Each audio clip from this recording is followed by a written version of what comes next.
What's up, y'all? You know what time it is. It's about to be that time.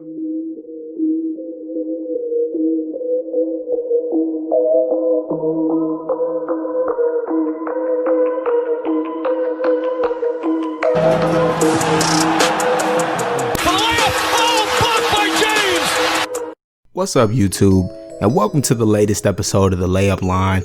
I will be posting videos like this at least twice a week, so if you like the NBA as much as I do, consider subscribing to this channel. You can also follow me on most social media for inside looks at upcoming videos and reactions to live games. But with this intro out the way, let's talk about some of the league's most impressive sophomores. Now, second-year players don't get a ton of recognition for their improvement, with some voters pretty much ruling out sophomores out of the most improved player contention, just because there's an assumption that as a second-year player, it's obvious that you should be improving. But look, there are 60 players in the draft, and there are a handful of undrafted players each year that stick around, so it's just not realistic to expect them to all have that leap. And not everyone gets the opportunities, and honestly, not everyone's good enough to get that shot, which is why today I wanted to highlight some second-year players that have made a jump in their production and efficiency. And I wanted to start with a guy who was towards the top of this class in DeAndre Hunter. Fun fact, initially when I planned on doing this video last week, I wanted to have Cam Reddish in this spot, but when I looked at his numbers today, his efficiency had dropped, and so his teammate and 4th overall pick is getting the nod instead. I actually hadn't realized how much better Hunter had been playing this year. He's 10% better from the field, 8% better from 3, his true shooting is up 65 from 52 last year, and he's doing much better finishing at the basket. He also has got some great size as a wing defender. Now DeAndre's putting up 4 more points per game in pretty much the same amount of time he played last year. Hunter was never really a big name, and much of why Atlanta drafted him is because of his solid floor as a 3-and-D prospect, and he has a great fit alongside their core. As a prospect, he was not seen as a dynamic game-changing player with this future all-star potential. Like we see most teams really try and take those swings for players that high in the draft. But he's showing this season that, he's only 23 and he is inspiring some hope that he could improve. We all know that if we were to redraft the class, Hunter would certainly slip from 4, but the growth he's shown is still really inspiring. There could be a lot more on the horizon if he could develop a mid-range game and improve his ball handling and passing. But on to the next sophomore that's really surging this season is Darius Garland. As of the recording of this video, the Cleveland Cavaliers are currently 5-6. They had gotten off to a hot start to the season, and Darius Garland has been a big part of that.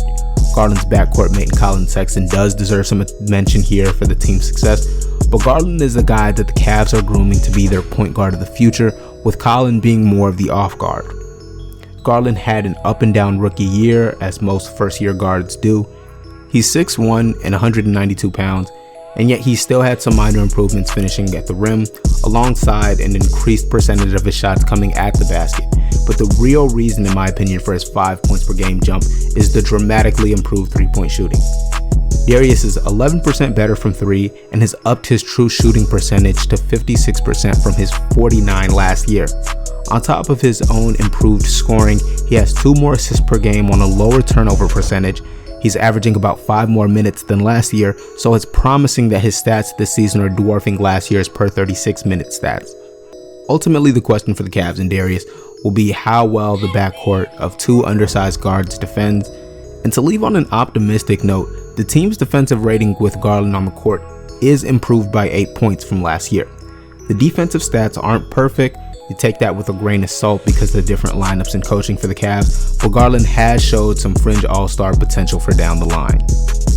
The next sophomore to talk about is actually the 11th pick, and I want to make it clear that I'm not a draft evaluation guy. I do have a lot of respect for what those guys do, and I don't watch any college games or overseas games, so I don't feel confident speaking on a prospect before the draft.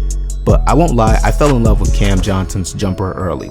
I recognize Phoenix reached taking him at 11, but he's looking very deserving of that draft spot in his second year.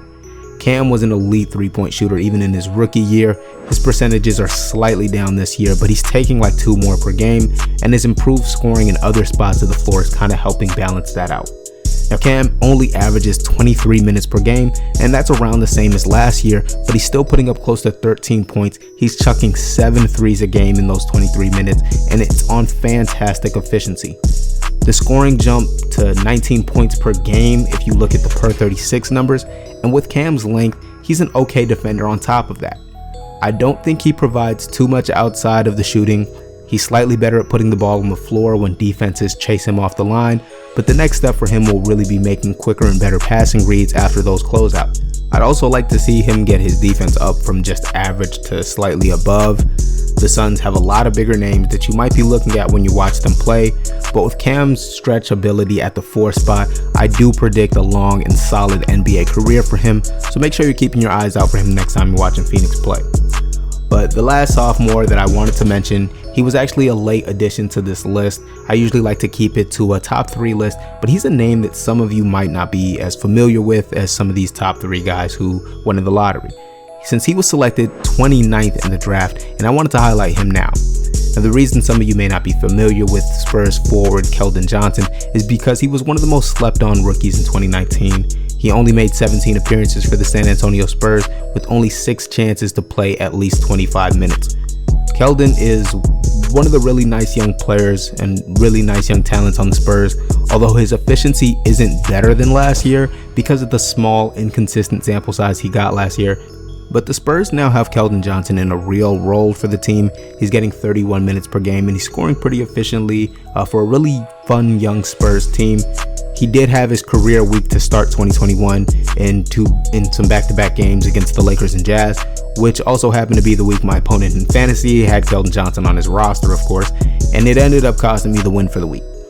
Johnson's got a big, strong frame, his jumper's falling, and he's being developed in the Spurs system, so don't be surprised if he's made a much bigger name for himself by the end of the year. But those are a few of the sophomores I've been paying attention to this season. Comment down below and let me know how you think your team's 2019 draft pick is looking and how you feel about them. Also, if you learned something new or if you like what I do, leave a like and make sure to comment. Don't forget to subscribe. These things really help me out a lot to grow this channel and get my videos recommended to other fans of the NBA. But that's it for this video. Thank you for watching and enjoy the rest of your day.